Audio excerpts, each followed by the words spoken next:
how much power does the government have from being able to issue money for free that everyone else has to work for? That's a huge privilege, and they're able to get away with all this deficit spending because they have that capability. Why would I don't see them just willingly handing over the keys and saying, "Hey Yeah, guys, it's all but you." they don't really seem to. We're not there yet. Like they're not really grasping it. Like they're going after um they're trying to protect their own seniorage ability first against things like stable coins and crypto tokens that represent dollars, and against competitors to bonds. So the US government does not want like competitors to bonds. They want you to stake with them, right?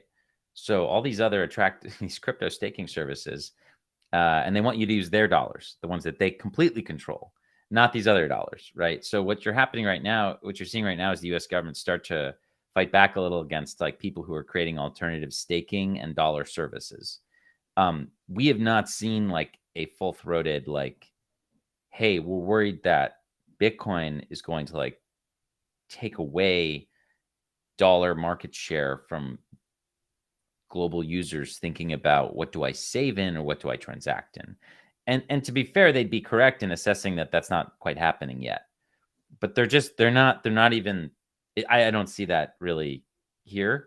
And the good news is in America, again, we have checks and balances. So we have good senators and governors who are fighting to have Bitcoin mining in their state, who are going to fight for the right for you to self custody, who are going to fight against things like unrealized cap gains, things like that. Those won't just be able to be imposed in the United States on people because we're a liberal democracy, because we have a Supreme Court, and because we have labor unions and all these other things.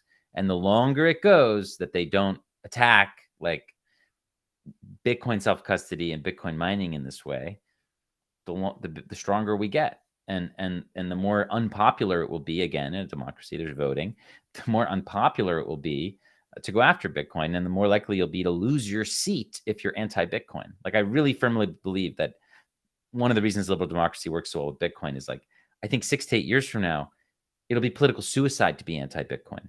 Whereas in a dictatorship, there aren't elections, so government or a king or the Dubai Emirate or whatever, they don't have to listen to the people. They can just do whatever they want. So it doesn't matter as much for them. You're out there living in Singapore or Dubai or Rwanda or whatever, Bukele. I mean, El Salvador. Name the semi-authoritarian or fully authoritarian regime that some Bitcoiners seem to think is cool. Like, hey, when the rubber hits the road, like you don't have any protections in those places. In the U.S., you got protections. Like it's a different system. Like it's a rule of law based, Supreme Court based system. So I feel good that the superpower still has that in its DNA right now. That's very helpful for us as Bitcoin is like bootstrapping essentially. I mean, eventually you go long enough, it doesn't quite matter. But right now, I think that's helpful. What is the ideal case? Like the ideal, like, because I think, obviously we're expecting worst case scenario, right? But what is the ideal case for this transition? I mean, I've thought about that a lot. I think Saifedean has a great course that he has for free on his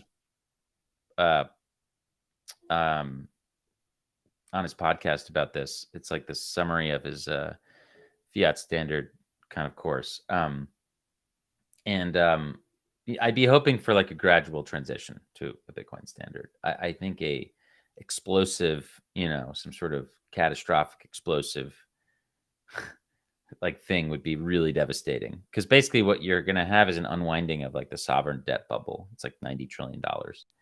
So over time, and the corporate debt bubble, $60 trillion, and like a whole hell of a lot of that is going to melt into Bitcoin.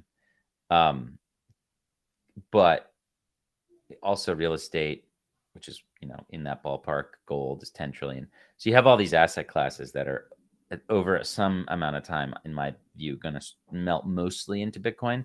I still think companies and governments will always be able to issue debt for the promise of more money denominated in whatever the reserve currency is. Like in a Bitcoin standard, it'll just be sats. Like, hey, give us X number of sats. We'll pay you back this much more later.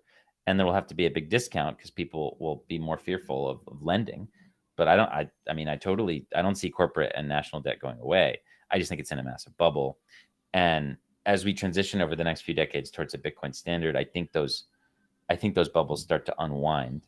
and I hope it's basically done in a way that's gradual enough so that it doesn't hurt too many people, because it's going to be bad no matter what. Like, it really will. So that's why we need to educate as many people as possible now about self-custody, because things are going to get really hairy as the fiat system starts to like essentially evolve and essentially like decline, I guess, in a way.